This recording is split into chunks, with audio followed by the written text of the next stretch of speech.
Hey guys, I have a tag video for you guys today. This tag was created by Danny on Books. I will link her channel down below. It is the My Life in Books tag, and I don't know why it's taking me so long to do this one. I think I kept thinking that I'd already done it because I kept getting it confused with the Bookify My Life tag, because they sound quite similar in title. So yeah, but anyway, I will link Danny's channel down below. She's really cool. I just discovered her channel like a little bit ago, like maybe a couple days ago, and she's just very fun. So I will link that down below. And forgive me if I get these questions like mixed up in order, but I don't think it matters what order you put them in. But anyway, the first question is, or the first task is, you have to pick 3 books that represent your initials, and mine are C-O-M. So for C, I did Cloaked by Alex Flynn. I have yet to read this, but I really want to. I'm thinking of doing like a fairy tale month where I just read any of my books that I haven't read that have to do with fairy tales. So, yeah, this would be on that list. Next we have, for O, I picked The Odyssey by Homer. Again, have yet to read this. Just smack myself in the face, whatever. But I really need to read it. But it's just always intimidated me, so I don't know when I'll get around to it. And then for M, I picked The Mysterious Benedict Society by Trenton Lee Stewart. Yet again, also on my TBR, but I'll probably read this next year, because I really need to read it, and it looks so good.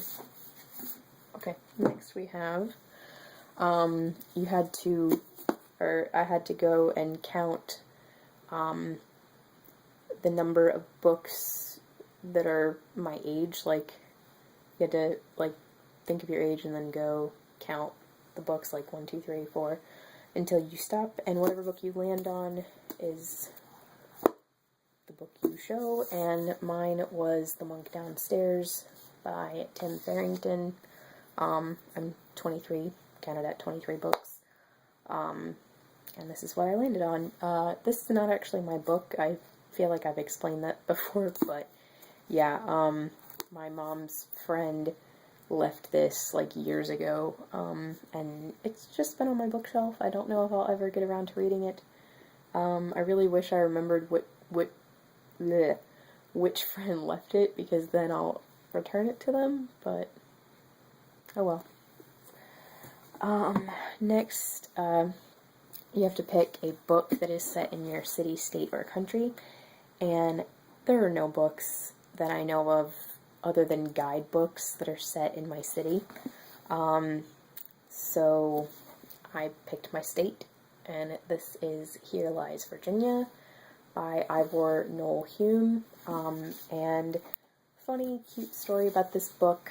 My grandparents gave me this for Christmas when I was in high school because I wanted to be an archaeologist up until my second year of college, when I found out I hated lab work. But anyway, so they gave me this because it's written by an archaeologist, and it's about the archaeology of Virginia. And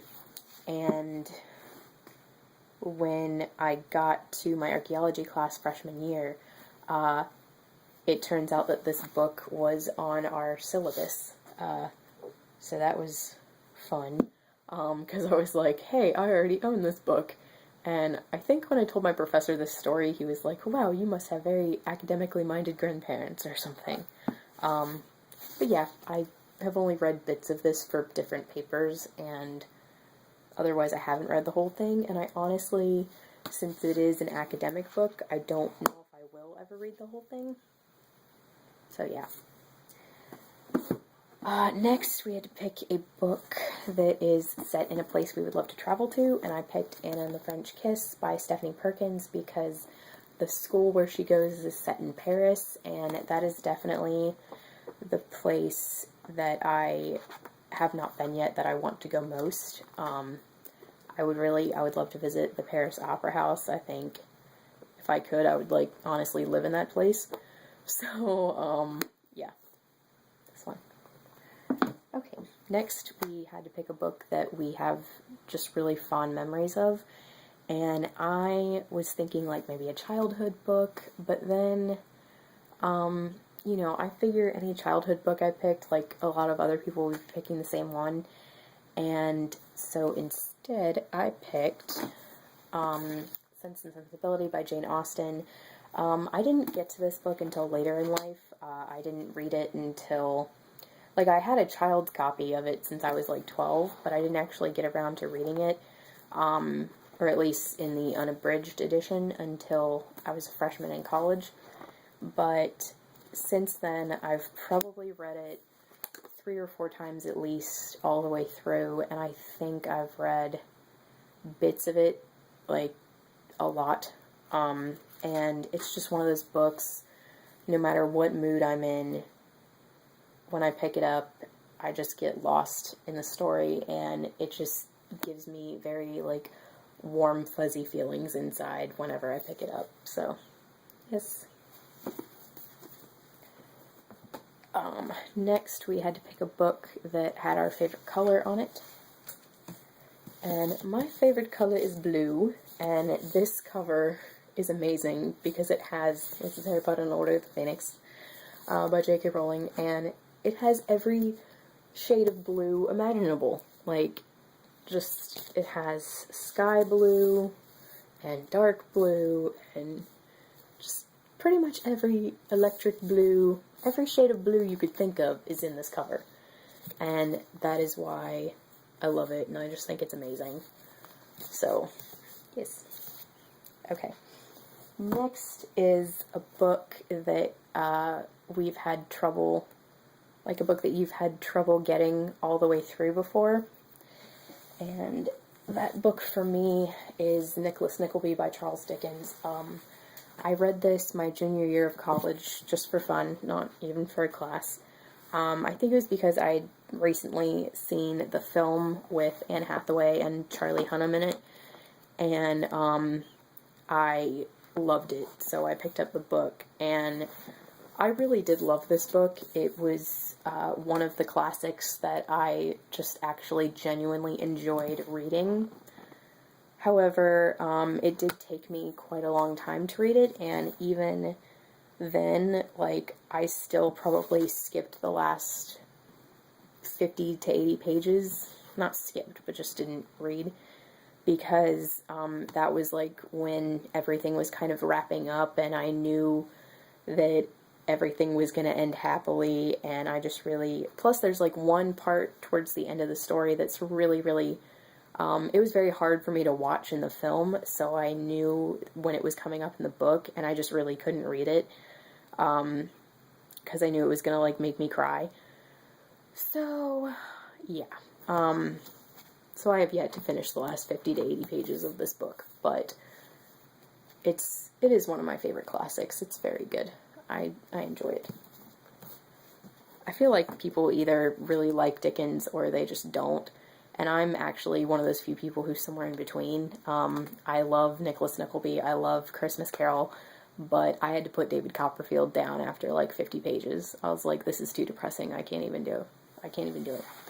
Okay, the last question is, what is a book on your TBR that you will be very proud of yourself and you will feel like you have accomplished something when you finish it? And that book for me is The Complete Sherlock Holmes by Sir Arthur Conan Doyle. This giant beast is the gorgeous leather-bound Barnes & Noble edition, and it, like, you see how tall this is. It's quite tall. It's not like a mass market, and the text is quite tiny. And then the page count is something like 1105, I want to say. Oh no, it's more. It's like 1120 pages. And again, print is tiny. So this is going to be a beast that I plan on tackling probably like beginning of next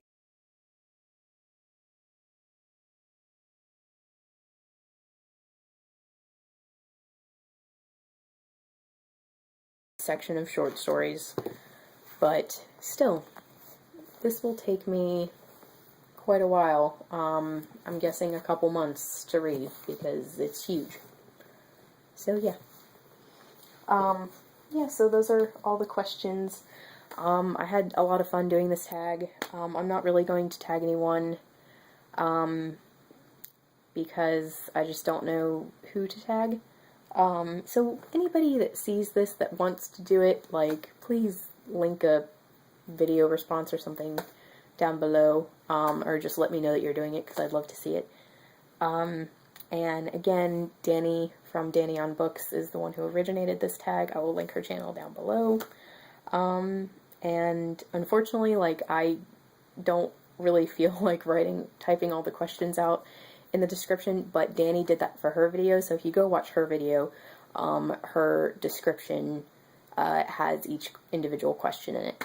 So thank you guys so much for watching. Don't forget to subscribe if you are not subscribed, and I will see you guys later. Bye.